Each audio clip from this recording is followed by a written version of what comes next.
Mwaka umeanzaje? Yani mwaka 2026 umeanzaje? Kwangu mimi namshukuru Mungu.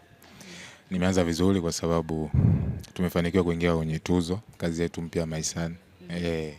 Namshukuru Mungu, tuzo tu mwaka umefunguka na sisi tumeingia kwenye tuzo ambazo zitafanyika mwezi wa pili tarehe 14 Superdome. Kwa matarajio yakoje? Sisi tunatarajia matarajio mazuri kwa sababu yote ambaye anaingia kwenye ushindano wa kichochote mwisho wa siku anatamani kushinda. Kwa na sisi tunaamini kwa kila kitengo ambacho tumeingia basi Mungu atatupa. Okay. Na mkishinda kwa upande wako itakuwa tuzo ngapi? Wewe kama wewe sasa.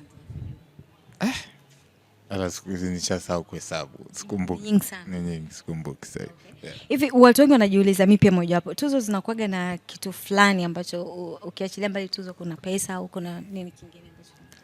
Kutangaza kazi, kukutangaza wewe. Unajua au mfano siku ambayo inafanyika siku ya tukio, wanakuja watu mbalimbali. Muda mwingine wanakuja watu wanunuzi wa kazi, wanakuja madirector, maproducer, hapo wanaweza kuja kuangalia cast, unapata bahati ya kuonana na watu tofauti tofauti, unaelewa. Yaani siku ya event ya tuzo kuna mambo mengi tofauti na kuipata hiyo tuzo. Haya, mfano mimi sasa hivi mbali na uigizaji ni producer, nazalisha kazi zangu mwenyewe. Kwa matamasha kama haya ya tuzo yanasaidia mimi kuweza kusell kazi zangu na kuzitangaza, kuweza kuzipima kazi zangu zina ubora gani, umeelewa, zimefikia wapi, unaelewa. Kwa sababu kwenye tuzo kuna kupo na watu ambao wanakagua kazi zenu ambao ni professional, wamesomea, majaji.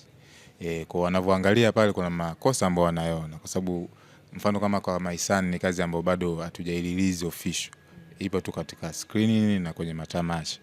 Kwa hiyo majaji wanazidi kuangalia na tunavyozidi kuangalia kuingia kwenye festival tofauti tofauti, tunakutana na majaji tofauti tofauti, kwa tunapata comment tofauti tofauti. Kwa zile comment tukizikusanya, tukikaa chini tunaanza kuedit upya, kuanza kukazia upya, kwa sababu wanaoangalia kama nilivyokuambia ni professional, wenyewe wanaangalia kwa ajili ya kujenga, sio kukushusha wala kukukosoa, kwa ajili ya kujenga. Kwa shaka kuna tatizo hili na hili, kwa sababu nyinyi mnaweza mkao mmeedit kazi yenu umeona iko sawa, wanaenda kuangalia ni watu wengine. Wanajicho lao pia. Kwa hiyo inakusaidia kuendelea kuijaza kazi yako mpaka siku una release, inakuwa mpaka mtazamaji aone makosa ni madogo. Okay, kwa hiyo inawezekana mmesha shoot tayari lakini makosa yakionekana mnaweza mkarudia tena baadhi ya nani? Sure, si bado mnakuwa na material. Yaani mfano umeona si kipindi ameturekodi hapa mwana sasa hivi anaturekodi. Anaweza kaenda akaedit akapata hiyo final ambayo ameedit, lakini kunakuwa na material ambayo amebaki. Kwa kama kuna kitu ameona huko kimemisi anarudi, kwa material mara nyingi watu huwa wanahifadhi, kwamba ikitokea kuna changamoto yoyote mtu analiedit upya. Na kwenye hiyo Maisani wewe ndo mhusika mkuu, wewe ndo ambaye umetunga na kila kitu? Nimeandika, nimeproduce, nimeigiza, lakini mimi ni character wetu kwenye Maisani ni wa kike ambaye ndo official Mulki. Tulisema mwaka huu tuachie movie ambayo mtoto wa kike piskali afu ana fight. Kwa hiyo humu tumejibu kumleta Mulki katika picha tofauti, na humu Mulki watu wanaenda kumuona tofauti kabisa na ambavyo walivyomzoea kwenye Jua Kali, walivyomzoea kwenye Bunji. Kwenye Maisani Mulki amebadilika, ni mwingine kabisa yani. Okay, sawa. Na kwa mwaka 2025 umekufanyia vizuri kwa asilimia ngapi? Kwa asilimia kubwa, kwa sababu Maisani nimeshoot 2025, kwa kwangu ni hatua ambayo nimeweza kuipiga, japokuwa ndo tunaiachia mwaka huu 26. Kwa kwangu ulikuwa na mafanikio makubwa. Ndio tumeanza mwaka, si ndio? Tuko mwezi wa kwanza unaelekea mwishoni. Mipango yako kwa mwaka huu ikoje baada ya Maisani hiyo hapo? Kuna mipango mingine mikubwa zaidi? Mawe juu ya mawe, yani mwaka ushaanza. Kwa tumewafungulia na Maisani, kwa baada ya Maisani waipokee, waangalie, waenjoy. Huko sisi tunaandalia kitu kingine kikali kizuri cha kuenjoy zaidi. Okay, sawa. Mimi nilitamani sana, nilisema siku nikikutana na Isaito lazima nimuulize, wewe na Zuchu mlikutana vipi mpaka mkafikia kwenye Amanda pale? Nataka kujua hiyo kwanza. Zuchu bana, nakumbuka nilikuwa gym. Nafanya mazoezi akanipigia, bro vipi? Mimi Zuchu hapa Zura. Ananiambia sisi na kazi yangu hivi moja na nyimbo nataka kufanya challenge. Sasa hiyo challenge yenyewe bana inataka mambo ya maigizo. Sasa mimi nataka niue. Kwa hiyo tukawa tumeshauriana kama ameshauriana na timu yake nini, kwa hiyo nikawa selected kwamba apite jitu hapa, lakini anasema alimcheki kwanza madam. Alimcheki na madam kwa sababu namba alikuwa sijui hana, kwa akamcheki ndo Madam ndo akaniambia, lakini nakumbuka yeye pia madam aliniambia before kwamba Zuchu atakucheki kuna issue. Hivyo ndo ninaona naye.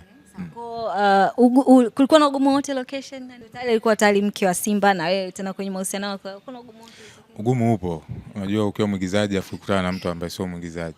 Sawa Zuchu ni mwimbaji lakini akija kwenye dunia ya uigizaji ni tofauti. Ilikuwa tu ile, si unajua sisi kwenye uigizo ukishaniambia wewe ni mwanamke wangu, yani tayari mimi akili yangu sha twist, yani nakufuta wewe ni dini sio na bwanako na nini. Kwa mimi ninachotaka ni kudeliver kitu kizuri. Kwa sometimes kuna ile kumshika kidogo, unajua oya Simba unajua ile alikuwa anamuogopa. Namuelewa, ndio maana nakwambia ukikutana na mtu ambaye sio kitu chake, yani mfano mimi anichukua niingize kwenye kuimba, kuna vitu kwangu nitaona vya ajabu sitaweza kuvielewa, lakini nafurahi kwa sababu Zuchu mbali na uimbaji, mbali na kuogopa hivyo, lakini ni mtu ambaye alikuwa anatamani ukifanya kile alikuwa anatamani kuonyesha ile performance. Kwa hiyo ilikuwa rahisi hata ukimpachikia hiki tondoke hivi. Kwa hiyo ilikuwa timu, yani alileta idea na mimi nikajazia. Kwa hiyo tulikuwa tunaenda, ndio maana tukafanya kitu kizuri. Okay, na ilichukua kama muda gani hivi kushoot ile kitu kikamilika? Ilichukua kama masaa mawili hivi. Kwa sababu tulikuwa na shoot, kudiscuss, kujenga na shoot. Tuchukua kama masaa mawili matatu. Alikuipa kama bei gani hivi? Sasa hiyo ni serious. Nyingi sana muda mchache, lakini yeye ilikuwa ni vizuri kwa sababu itaka kufanya kitu kizuri. Kitu kizuri kina gharama, si unajua. Kwa hiyo tukakubaliana tunataka kufanya kitu kizuri na idea ivoleta, basi tukakubaliana malipo pale na mimi nikalizia, kwa sababu mpaka umeona nimekifanya kwa hicho alichonilipa moyo wangu uliridhika. Kwa hiyo nipa kitu kizuri. So baada pale unajiona tena ukifanya video kwa wasanii wa muziki, ikitokea msanii mwingine wa kike labda nafasi ipo, ama ilikuwa tu vile vile kwa Zuchu? No, nafanya mimi mwigizaji, lakini nitaangalia na ni kitu gani ambacho tunakifanya. Mimi sifanyi tu nisimame mbele ya kamera au nipate tu hela. So mwisho wa siku wanaangalia ninachokifanya kwangu kina impact gani, kina ukubwa gani. Ndio maana pia siigizi tu kila kazi, mimi na choice sana, nachagua story. Kwa sababu mimi naamini ninachokifanya ni kitu ambacho mtu anaishi huko, ni maisha ya mtu fulani. Kwa siigizi tu, unajua maisha ya mtu ya vai tu, story ya mtu. Yani mimi dini siwezi tu kumvaa tu, au kama mke au mwanamke yote atacheza pati yako, sio mvae tu, au mimi kama atacheza pati ya mwana natakiwa ni study nifanye. Kwa mtu mwingine kama ataleta challenge kwangu inafaa, napiga. Bila shida, bila nini. Okay. Yeah. Okay, sawa. Hapa juzi niliona mmefanya Lamata vile, mmefanya ile back to school Yes. Ulivovaa vile watu wale vitu vilikuwa vingi sana. Sorry. Watu wakasema kwamba au ndio ilikuwa vile shule, shati limechanika nini, yani kama mtukutu fulani hivi. Turudishe nyuma, wakati uko shule ilikuwa inahusiana na ukweli kabisa vile ulivovaa? Sure, mimi maisha yangu ya utoto hayakuwa maisha ya kijana wa kawaida. Sisi tulikuwa watundu sana, yani ni wale ambao mlikuwa